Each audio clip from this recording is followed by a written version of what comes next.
Bismillahirrahmanirrahim. Assalamualaikum warahmatullahi wabarakatuh. Alhamdulillahi ala ihsani wa syukran lahu ala taufiqihi wa amtinani.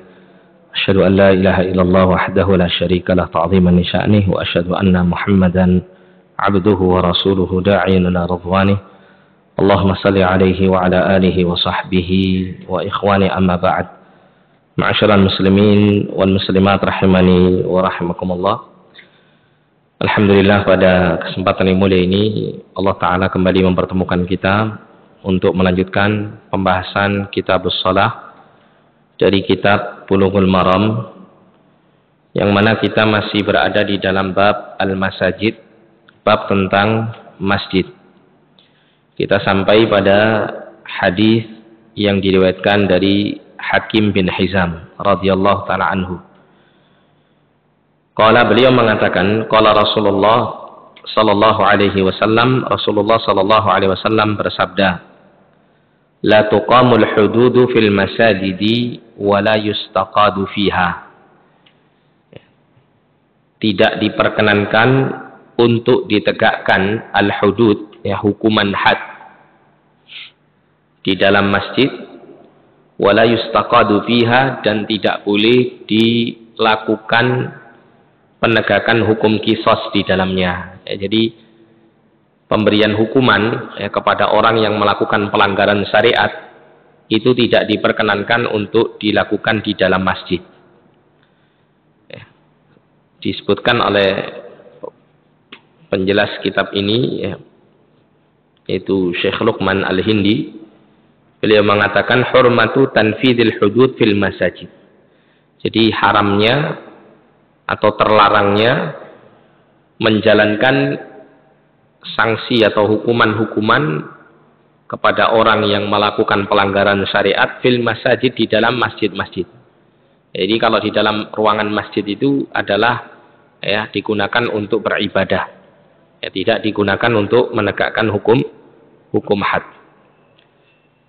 Ya, kalau misalnya di luar masjid, ya, atau tempatnya dekat dengan masjid tapi bukan masuk area masjid, maka tidak mengapa. Ya, maka tidak mengapa dilaksanakan hudud ini.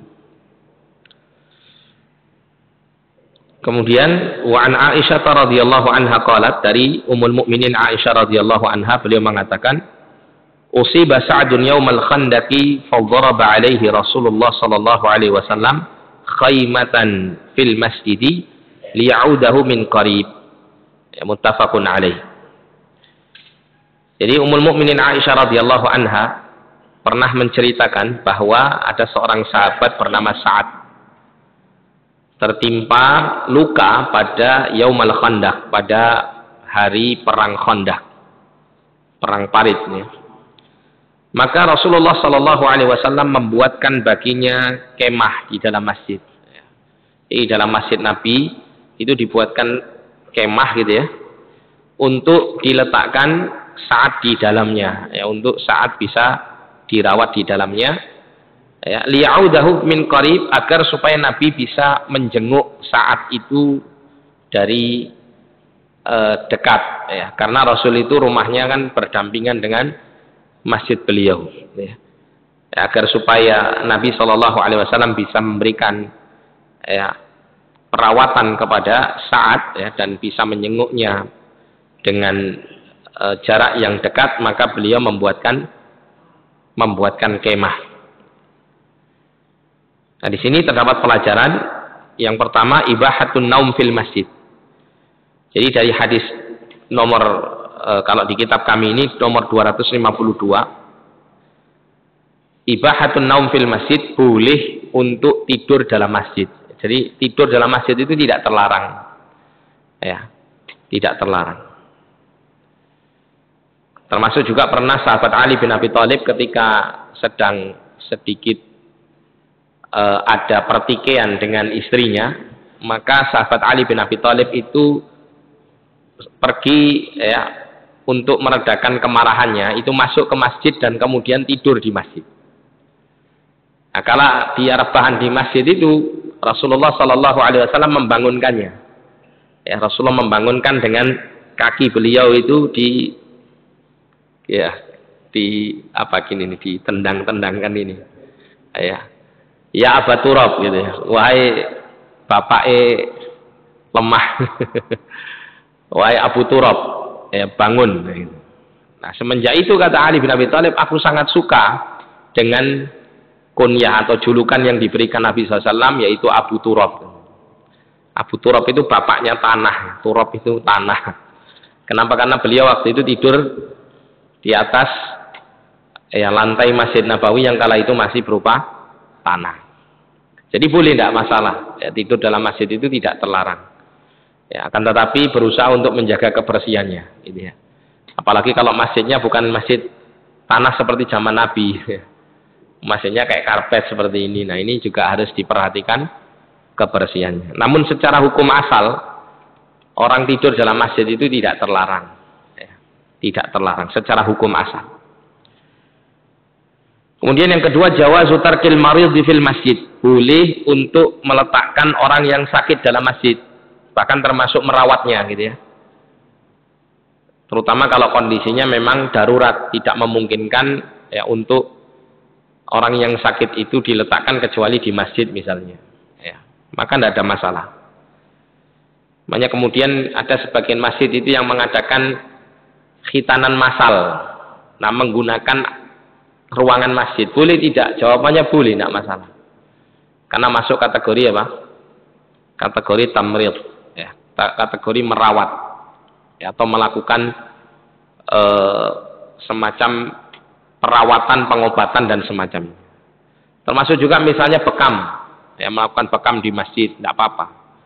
Ya, asal tetap dijaga kebersihannya gitu ya. Tapi secara hukum asal boleh untuk melakukan tindakan medis atau yang serupa dengan itu di dalam masjid, termasuk juga orang yang dirawat itu diletakkan dan menginap di dalam masjid. Ini tidak dilarang. Seperti yang ya terjadi diceritakan di dalam hadis ini, bahwa saat kala itu sakit ya, kemudian dibuatkan oleh Nabi dalam masjid itu satu kemah. Kemah ini agar supaya saat itu bisa istirahat tanpa terganggu dengan jamaah yang lain gitu ya, untuk membuat supaya lebih privasi.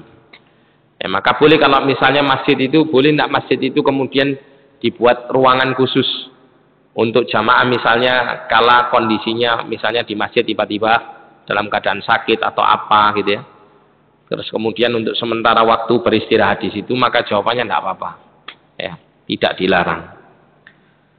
Atau misalnya dibuatkan kamar tidur untuk tamu atau musafir ya, di masjid misalnya, maka ini tidak mengapa dan ini tidak dilarang. Bahkan kalau ada kemanfaatan di situ, maka ini tentu akan lebih baik dan lebih ya, banyak kemanfaatan masjid itu untuk kaum muslimin. Kemudian yang ketiga adalah ibahatu darbil khimah fil masajid. Boleh membuat kemah di dalam masjid. Kalau di negeri kita jarang Pak ada seperti ini. Kalau di negeri-negeri Arab ya, seperti yang pernah kami dapati di negeri Yaman, itu kalau i'tikaf itu 10 hari terakhir di bulan Ramadan, itu orang-orang itu bikin kemah ya, di dalam masjid. Atau ada yang bikin model kemah, atau ada yang bikin semacam ngeplot satu bagian gitu ya, terus kemudian dibuatkan semacam kayak kain untuk menutupi bagian yang digunakan secara privasi untuk dia i'tikaf di situ. Ya, kayak semacam bikin kamar-kamaran tapi pakai kain kan. Itu boleh.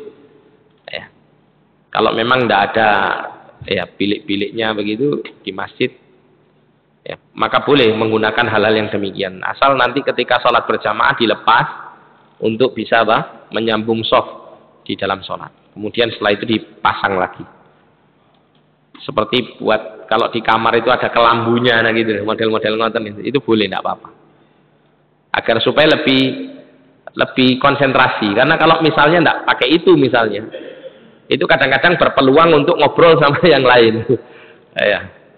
Atau sulit untuk konsentrasi misal gitu. Maka ini tidak ada masalah. Kemudian yang keempat, ta'zimul mujahidin wa takrimihim wa takrimuhum. Ya, jadi dalam Islam itu sangat menghormati, ya, memuliakan para mujahidin, memuliakan orang-orang yang berperang berjihad di jalan Allah Subhanahu wa taala. Karena melalui mereka, ya, agama ini ditegakkan oleh Allah Subhanahu wa taala dan dimenangkan di atas seluruh agama yang lain. Nah, gambaran daripada pemuliaan kepada mujahidin di sini dalam hadis tadi adalah Rasul Shallallahu Alaihi Wasallam membuatkan kemah di dalam masjid, ya, agar Rasul bisa ikut merawat Sa'ad, sahabat yang bernama Sa'ad ini, yang menunjukkan bahwa Nabi Shallallahu Alaihi Wasallam di situ memberikan pemuliaan kepada seorang mujahid, ya, seorang yang berperang di jalan Allah Subhanahu wa taala. Nabi sendiri ikut memberikan pelayanan dan perawatan kepada yang sakit. Kemudian dari Aisyah radhiyallahu anha juga beliau mengatakan, "Ra'aitu Rasulullah sallallahu alaihi wasallam yasturuni wa ana anzuru ila al-Habasyah yal'abuna fil masjidi al-hadits." Muttafaqun alaih.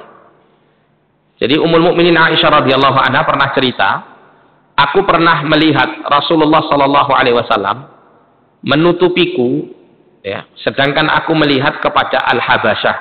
Al-Habasyah yang dimaksud di sini adalah orang-orang dari Ethiopia yang mereka yal'abuna fil masjid. Jadi mereka bermain-main di masjid. Mereka bermain-main di masjid. Maksudnya bermain-main di sini apa? Menggunakan alat-alat senjata perang untuk dipamerkan keahlian mereka di hadapan Nabi Shallallahu Alaihi Wasallam. Nah, sehingga di sini disebutkan pelajaran yang bisa diambil. Yang pertama adalah jawazul la'ab bil hirabi wa mithlihi. Bolehnya untuk memainkan al-hirab, tombak, dan yang semisalnya di dalam masjid, ya, tombak, pedang dan semacamnya. Untuk apa? Limaslahatin, untuk supaya ada kemaslahatan. Au yaumul id, atau karena adanya hari raya. Ya, jadi boleh merayakan hari raya di dalam masjid selama apa yang dirayakan itu perkara yang mubah, bukan perkara yang haram. Ya. Perkara yang haram maksudnya gimana? Misalnya ngadakan dangdutan di dalam masjid. Nah, ini haram hukumnya. Tidak boleh. Ya, tapi kalau perkaranya mubah tidak apa-apa, misal makan-makan atau berkumpul, ya,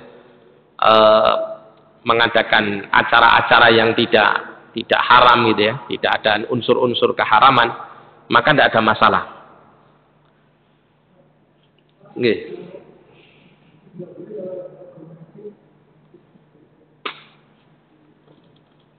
Maksudnya lagu nasyid itu pakai rebana begitu. Nggih.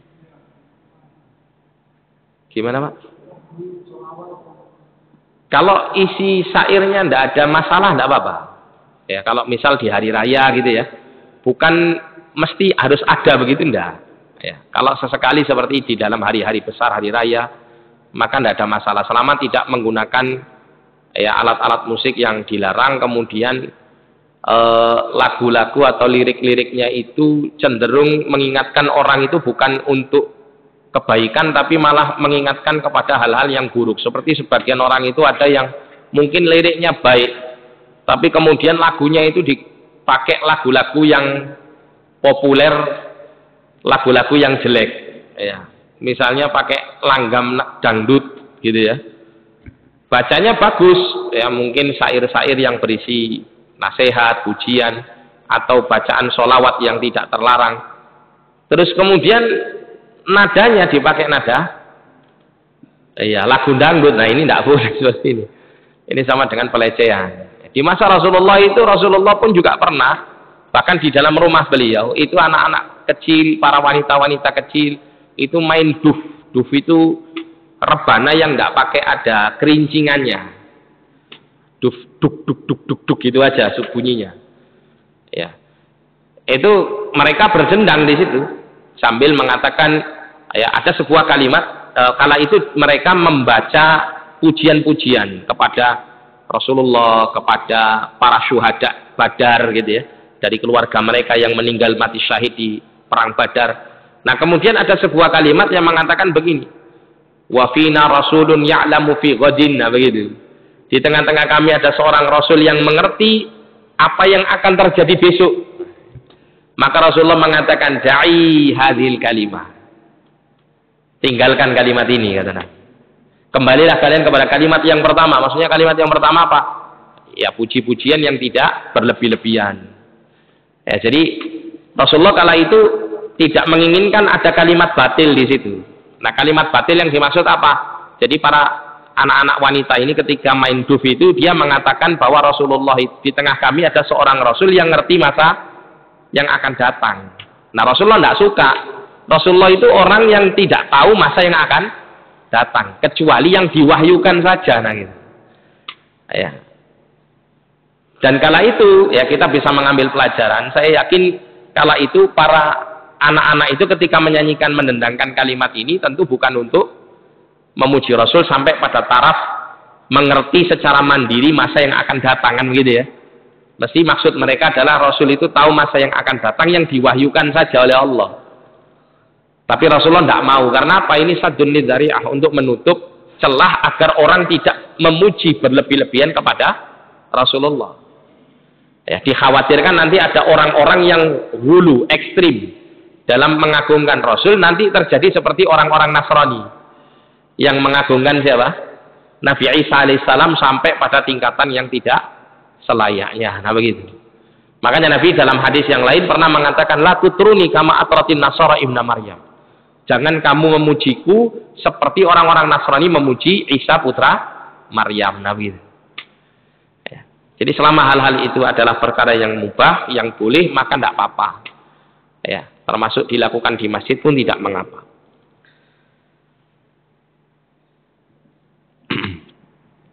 Kemudian jawazu nadharil mar'a ila jumlatir rijal al-ajanib min duni tafsilin li afradihim.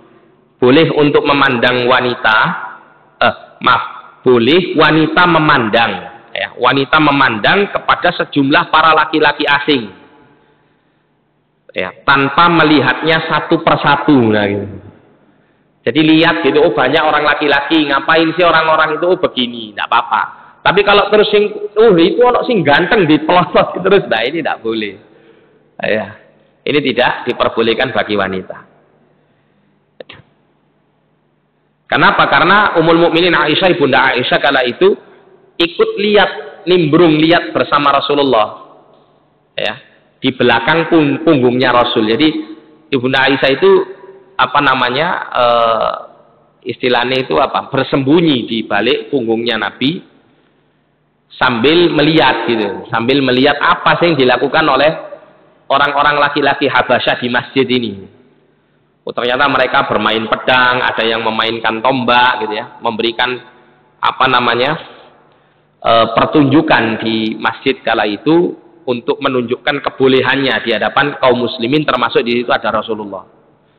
Ya, sebagai bentuk perayaan hari raya, nah gitu. Nah, kala itu Ibunda Aisyah melihat gitu. Melihat. Sampai kemudian beliau merasa bosan dan kemudian beliau pulang. Ya, itu tidak masalah. Ya. Tapi kalau sampai lihat, iki ono sing ganteng, dilihati terus yang ganteng, nah ini maksiat namanya, tidak boleh. Sebagaimana laki-laki juga dilarang untuk melihat seorang wanita yang misalnya membuat dirinya terus-menerus melihat kepada wanita tersebut.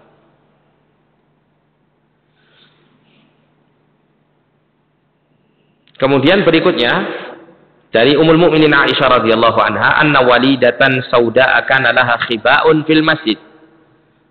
Jadi pernah ada seorang budak wanita hitam gitu ya. Dia ini membuat kemah di masjid. Pernah bikin kemah di masjid. Fakana ta'tini fatahaddatsu indi al-hadits, muttafaqun alaih. Maka wanita ini, wanita budak hitam ini yang bikin kemah di masjid ini, dia datang kepadaku, kepada Aisyah radhiyallahu anha. Kemudian dia mengajak bicara bersamaku, karena rumahnya Nabi, rumah Aisyah radhiyallahu anha dengan Masjid Nabawi kala itu berdekatan. Ya, kalau sekarang itu ya yang ada makamnya Rasul itu, Pak. Itu rumahnya Ummul Mukminin Aisyah radhiyallahu anha. Ya. Itu dengan masjid kan dekat, makanya ada istilah raudhah itu ya. Raudhah itu kan baina baiti wa mimbari kata Nabi. Baina mimbari wa baiti. Itu raudhatun min riyadil jannah. Kata Nabi SAW, inna baina baiti wa mimbari raudhatun min riyadil jannah. Sesungguhnya di antara rumahku dan mimbarku, mimbar itu adalah tempat untuk beliau berkhutbah ketika Jumat, gitu ya, khutbah Jumat, itu raudhatun min riyadil jannah, adalah salah satu taman dari taman-taman surga. Ya, satu taman dari taman-taman surga. Makanya kemudian tempatnya itu dikhususkan kan gitu ya, dikhususkan. Banyak orang-orang ingin masuk beribadah di situ. Ya, namun sekarang ini setelah Covid ini agak dipersulit. Ya, harus daftar dulu kan gitu. Kalau dulu sebelum Covid itu bebas, ya, bebas. Terutama kalau malam hari itu mudah sekali untuk berada di raudhah ini. Nah, kita kembali di sini. Jadi ada seorang budak wanita yang berkulit hitam, dia bikin kemah dalam Masjid Nabawi untuk dia tinggali sementara waktu. Nah, maka di sini bisa kita ambil pelajarannya, jawazun naum fil masjid liman laisa lahu baitun rajulan kana au imra'atan inda amnil fitnati. Boleh untuk tidur di dalam masjid atau tinggal di dalam masjid begitu ya. Bagi siapa saja yang dia tidak memiliki tempat tinggal, baik itu laki-laki maupun perempuan, selama tidak ada fitnah, maksudnya tidak ada hal yang buruk. Ya, selama aman dari fitnah, itu boleh. Kemudian yang kedua, jawazu darbil khaymah fil masjid lil amati 'inda amnil fitnah. Bolehnya membuat kemah di dalam masjid bagi budak wanita selama aman dari fitnah, selama aman dari fitnah atau keburukan.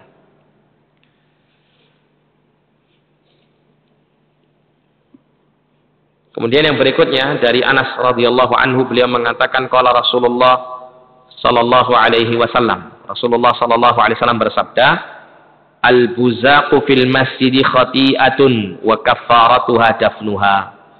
Jadi meludah di dalam masjid itu khati'ah, suatu perbuatan yang salah. Maksudnya khati'ah di sini ai ismun, dosa. Wa kaffaratuha dafnuha, dan kafarat dosanya itu adalah dengan menanamnya. Ini Nabi berbicara kala Masjid Nabawi masih beralaskan tanah, ya. Jadi di masa Nabi SAW, ya, alas masjid itu tanah, sehingga orang-orang ketika sholat itu bisa saja untuk meludah di tempat sholatnya. Nah, maka Nabi SAW mengatakan tidak boleh meludah, baik itu ketika sholat maupun di luar sholat, di dalam masjid. Dan itu termasuk bentuk dosa, ya, karena termasuk bagian dari mengotori masjid. Akan tetapi kalau seseorang sudah terlanjur meludah, maka untuk kafaratnya, untuk menghilangkan dosa dan kesalahannya, itu adalah dengan cara menanamnya, maksudnya menutupinya dengan tanah. Artinya apa di sini? Pelajarannya adalah kita wajib untuk menjaga kebersihan masjid, dan kalau seandainya kita mengotorinya, maka kita wajib untuk membersihkannya, ya, wajib untuk membersihkan. Meskipun itu bukan sebuah najis, ya. Kita tahu yang namanya meludah itu kan bukan najis, tapi tetap karena itu adalah bagian dari hal yang bisa mengganggu, ya, kaum muslimin di masjid untuk mengerjakan sholat dengan nyaman, maka wajib untuk dibersihkan. Jadi sebisa mungkin kaum muslimin ketika datang ke masjid itu benar-benar tidak membawa apapun untuk mengganggu jamaah yang lain. Makanya termasuk juga bau mulut dan semacamnya itu kan juga sampai harus dijaga. Sampai Nabi itu pernah melarang orang yang baru saja makan bawang, yang bau mulutnya itu belum hilang karena sebab makan bawang atau makan makanan yang berbau tersebut, itu untuk mendatangi masjid. Maksudnya untuk sholat di masjid berjamaah bersama kaum muslimin. Itu dilarang. Nah, kalau sekarang ini kan ada masyarakat kita yang merokok. Nah, ini juga perlu diedukasi orang-orang yang suka merokok. Kalau misalnya dia belum bisa meninggalkan rokok, paling tidak mau mendekati sholat, itu jangan merokok. Ya, kenapa? Karena orang kalau habis merokok itu mesti baunya mesti muncul gitu. Ya kalau misalnya yang sholat semuanya perokok nggak masalah, mungkin biasa gitu ya. Nah, tapi kan yang sholat di masjid kan macam-macam, ada yang perokok, ada yang tidak merokok. Sehingga yang perokok meskipun dia tidak merokok dalam masjid, ini bekas-bekas aroma nafas rokoknya itu bisa mengganggu sebelahnya. Ya. Gimana Pak? Suruh maskeran. Iya. Jadi seperti itu ya. Lah apalagi wal'iyadzubillah merokoknya di masjid ya, ini juga dilarang ya. Saya pernah mendapati ada orang tadarusan di masjid. Mungkin dia merasa wis gene wong sing salat dia tadarusan itu bawa rokok masuk di masjid, merokoknya di masjid. Nah, ini tidak tepat ya. Harusnya masjid itu diwangi-wangikan gitu ya, dikasih apa namanya? Aroma-aroma yang segar atau wangi. Ya, bukan malah dikasih asap rokok ini. Sebutkan di sini bahwa al-basaqu fil masjid dzanbun wa kafaratu izalatuhu. Jadi meludah di dalam masjid itu sebuah perbuatan salah, perbuatan dosa, sedangkan kafaratnya adalah dengan menghilangkannya. Kemudian yang kedua, adzanbu mukhtasun biman tarakal busaq wa lam yazalhu. Jadi dosa ini khusus bagi orang yang meninggalkan ludahnya dalam keadaan tidak dibersihkannya. Ya, terutama kalau masjidnya ini ya, dalam kondisi seperti di masa Rasulullah ya, yang seharusnya mudah untuk dihilangkan dengan menutupi ya ludahnya tersebut dengan tanah yang ada, tapi dia biarkan begitu saja.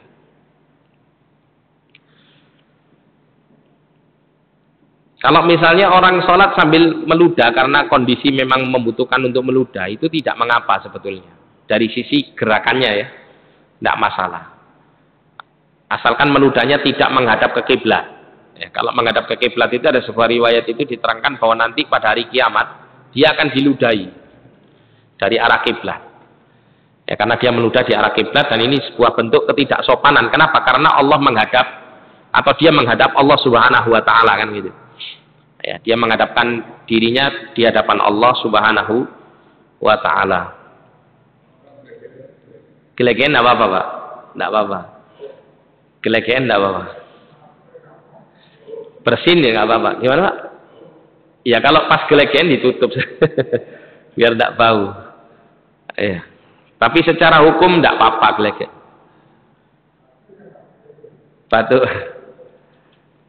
Batuk kalau selama iya, batuknya ini maksudnya tidak sampai keluar apa? Iya, itu ya enggak masalah. Tapi kalau seandainya khawatir ya mengganggu, ya boleh pakai masker seperti itu ya. Karena menutup wajah atau sebagian wajah di dalam sholat bagi seseorang yang sholat itu hukumnya makruh. Hukumnya makruh. Tapi kalau ada kondisi yang mengharuskan dia menutup mulutnya misal gitu ya, atau hidungnya dengan masker, maka ini tidak mengapa karena ada hajatnya. Jadi sesuatu yang makruh itu bisa dikalahkan atau bisa dihilangkan hukum kemakruhannya karena ada kebutuhan. Karena ada kebutuhan. Misalnya kalau orang itu sering bersin-bersin ya gitu kan, supaya tidak mengganggu sebelahnya, ini pakai masker atau batuk-batuk gitu sih. Karena memang ada kebutuhan. Tapi kalau tidak ada kebutuhan, hanya sekedar pakai begitu saja, maka ini makruh hukumnya di dalam sholat. Kemudian selanjutnya dari Anas bin Malik radhiyallahu anhu, beliau mengatakan qala Rasulullah sallallahu alaihi wasallam, Rasulullah SAW bersabda, la taqumu sa'atu hatta yatabahan nasu fil masajid. Tidak akan tegak hari kiamat sampai manusia itu berbangga-bangga di dalam membangun masjid-masjid mereka. Jadi membanggakan apa? Bangunan-bangunan masjid yang mereka buat. Nah, pelajaran yang bisa kita ambil di sini, at-tafakhur bi tazyinil masajid min asyrati sa'ah. Jadi membangga-banggakan di dalam menghiasi masjid dan membangunnya, ini adalah termasuk daripada tanda-tanda hari kiamat. Mungkin timbul pertanyaan, loh kalau begitu boleh enggak kita ini membangun masjid dan memperbagusnya? Kalau memang tidak berlebih-lebihan dan itu memang dibutuhkan gitu ya, demi kenyamanan jamaah dan seterusnya, maka tidak ada masalah. Ya, tapi yang dilarang itu adalah menghabiskan biaya yang tidak memiliki kemanfaatan di dalam apa? Membangun atau menghiasi masjid ini. Ya. Tapi kalau dalam hal pembangunan masjid itu atau renovasi masjid itu adalah memang sangat dibutuhkan untuk jamaah kaum muslimin, maka ini adalah hal yang baik. Ya, jadi perlu dirinci ya, dalam masalah membangun dan memperbagus masjid. Apalagi kalau sekedar tafakhur itu bangga-banggaan. Misalnya ya, di kampung sini ya, Masjid Al-Wahyu dibangun bagus begini, nanti kampung sana ngomong, waduh masa kita kalah sama Al-Wahyu. Al-Wahyu punya menara 4 misalnya. Kita juga harus punya menara 5 misalnya. Nah ini tidak dibutuhkan ini gitu. Ya. Hal-hal yang seperti ini termasuk tanda hari kiamat. Kalau misalnya hanya sekedar untuk bangga-banggaan saja, lebih baik dananya ini untuk kemakmuran jamaah kaum muslimin yang sholat di dalamnya. Misalnya untuk memberikan fasilitas makan atau minum atau hal-hal yang serupa dengan itu. Ya. Membantu misalnya jamaah yang sholat ini yang dalam keadaan susah ekonominya. Ya. Itu tidak masalah ya, menggunakan dana masjid untuk kepentingan apa? Kemaslahatan umat kalau memang semua hal yang berkenaan dengan masjid sudah dipenuhi.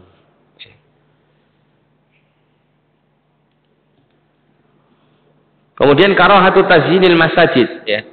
Makruh atau dibenci tazyin al masajid ya. Memperindah masjid. Maksudnya memperindah di sini adalah memperindah yang tidak hal yang tidak perlu gitu ya. Hal-hal yang tidak perlu. Kemudian disebutkan di sini dari Ibnu Abbas radhiyallahu taala anhu, beliau mengatakan qala Rasulullah sallallahu alaihi wasallam, Rasulullah sallallahu alaihi wasallam bersabda, "Ma umirtu bitasyidil masajid." Rasulullah mengatakan, aku tidak diperintahkan untuk memperbagus masjid-masjid. Maksudnya adalah untuk membangunnya secara berlebih-lebihan. Sehingga di sini disebutkan karahatu tasyidil masajid wal ghulu fiha wa qila fi tahrimihi. Jadi para ulama ya banyak yang memakruhkan untuk memperbagus masjid-masjid dan berlebih-lebihan di dalamnya. Misalnya berlebih-lebihan itu misalnya dibuat tiangnya misalnya dari emas misalnya gitu. Atau dindingnya dari perak atau yang lebih daripada itu misalnya. Atau hal-hal yang sebetulnya tidak memberikan manfaat ya. Tidak memberikan manfaat. Tapi kalau misalnya seperti di Masjid Nabawi atau Masjidil Haram lantainya dibuat dari marmer ya, atau apa namanya tiangnya digunakan ya pakai marmer dan seterusnya. Kalau memang dengan tujuan untuk memberikan kenyamanan karena marmer itu dingin gitu ya. Sedangkan di negara Arab itu kan panas ya. Kalau terutama di musim panas itu sangat panas sekali dan itu akan memberikan kenyamanan bagi kaum muslimin, maka ini bukan masuk tazyin. Bukan masuk tasyid, bukan masuk yang namanya menghiasi masjid yang dimakruhkan. Ya. Tapi karena diperlukan gitu ya. Karena diperlukan. Semisal juga misalnya buat karpet begini. Ya, kalau sifatnya membuat karpet ini hanya sekedar untuk berbangga-bangga dalam hal memperindah masjid, maka ini tidak boleh. Tapi kalau memang diperlukan, ya seperti kalau misalnya terutama bagi jamaah yang kondisi tubuhnya kurang sehat atau sudah tua, kadang kan kalau langsung lantai begini terlalu dingin sehingga membutuhkan karpet seperti ini untuk kenyamanan sholat, maka ini ada kemanfaatannya, ada maslahat yang bisa diambil. Tapi kalau mungkin dibuat ornamen-ornamen yang berlebihan ya. Kalau sekedar ornamen yang hanya menunjukkan ciri khas ini masjid, mungkin ini tidak ada masalah. Karena orang akan bisa memahami, oh ini masjid. Tapi kalau sudah berlebih-lebihan, nah ini yang dilarang, ya, ini yang dilarang. Bahkan di sini ada segelintir ya, tidak mayoritas mengatakan haramnya membangun masjid dengan apa? Berlebih-lebihan di dalam menghiasinya. Kemudian yang kedua, awalu man zakhrafal masajid al-Walid ibnu Abdul Malik wa sakata alaihi ulama khaufan minal fitnah. Yang pertama kali menghias-hias masjid itu adalah Khalifah Al-Walid ibnu Abdul Malik. Al-Walid ibnu Abdul Malik ini salah satu khalifah dinasti Umayyah. Dan kala itu para ulama diam di dalam apa yang dilakukan oleh Al-Walid ibnu Abdul Malik karena khaufan minal fitnah, karena merasa khawatir timbul kekacauan, ya, timbul keburukan dan kekacauan.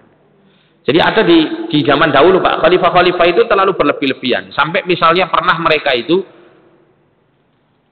ya mungkin karena duit atau perhiasan emasnya itu banyak ya. Sampai mereka itu bikin mushaf Quran itu diberikan sampul terbuat dari emas. Sampulnya itu dibuat dari emas. Nah itu satu hal yang berlebih-lebihan. Tapi sebagian ulama terkadang tidak mengkritisi tentang hal itu. Kenapa? Karena itu jauh lebih baik daripada kalau misalnya uang itu digunakan untuk maksiat bagi mereka. Ya. Daripada dibelikan homer misalnya atau diberikan ya untuk hal-hal yang maksiat, berbau maksiat, maka lebih baik itu gitu. Lebih baik yang makruh daripada yang haram namanya. Sehingga banyak para ulama itu mendiamkan dalam masalah-masalah yang demikian ini.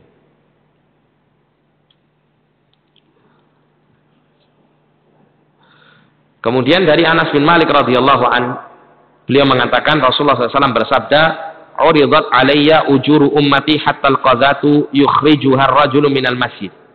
Jadi ditampakkan di hadapanku pahala-pahala yang diperoleh oleh umatku sampai ada pahala yang ditunjukkan kepadaku, kata Nabi SAW, itu dari amal berupa menghilangkan al-qadha. Al-qadha itu ya kayak semacam kayu-kayu kecil yang merotoli gitu Pak, di masjid, ya seperti debu-debu atau kotoran-kotoran yang mengganggu di masjid, itu dikeluarkan oleh seseorang dari masjid, dibersihkan maksudnya. Maksudnya apa di sini? Dalam hal membersihkan masjid itu ada pahalanya, ada nilai pahalanya. Nanti Nabi SAW akan melihat berbagai macam amal-amal soleh yang dilakukan oleh umat beliau sampai ada amal kebaikan yang bentuknya demikian. Nah, sehingga di sini diterangkan bahwa ya, hadis ini menerangkan bahwa pahala itu bisa diperoleh bagi orang yang membersihkan masjid dan menjaga masjid itu dari berbagai macam kotoran. Ya, jadi kalau ada orang itu yang bersih-bersih masjid, niatkan bukan sekedar bekerja, tapi niatkan untuk mencari pahala. Ya. Karena itu adalah satu amal soleh yang disyariatkan. Kemudian tidak selayaknya bagi muslim an yahqira minal a'mali salihah syai'an, untuk meremehkan amal-amal soleh, meskipun amal solehnya ringan atau kecil, gitu ya. Kemudian mohon maaf ini saya ambil terakhir ya, karena hadisnya tinggal satu. Dari Abu Qatadah radhiyallahu anhu, beliau mengatakan Rasulullah SAW bersabda, "Idza dakhala ahadukumul masjid fala yajlis hatta yusalli rak'ataini." Apabila salah seorang di antara kalian masuk ke dalam masjid, maka janganlah dia duduk sampai dia sholat 2 rakaat. Jadi ini maksudnya tahiyatul masjid. Nah, dari hadis ini Pak, ada yang mengatakan para ulama itu tahiyatul masjid itu wajib. Tapi ada juga yang mengatakan sunnah hukumnya. Tapi ala kulli hal, setiap kita masuk masjid, kalau tidak memberatkan kita, maka hendaklah kita sholat sunnah 2 rakaat untuk tahiyatul masjid. Wallahu a'lam bishawab. Insyaallah pertemuan berikut kita akan masuk bab sifatus shalah, bab tentang tata cara sholat. Kita tutup dengan doa kafaratul majelis. Subhanakallahumma bihamdika asyhadu an la ilaha illa anta astaghfiruka wa atubu ilaik. Wassallallahu ala nabiyina Muhammadin wa ala alihi wa sahbihi wasallam. Walhamdulillahi rabbil alamin. Wa lafu minkum. Assalamualaikum warahmatullahi wabarakatuh.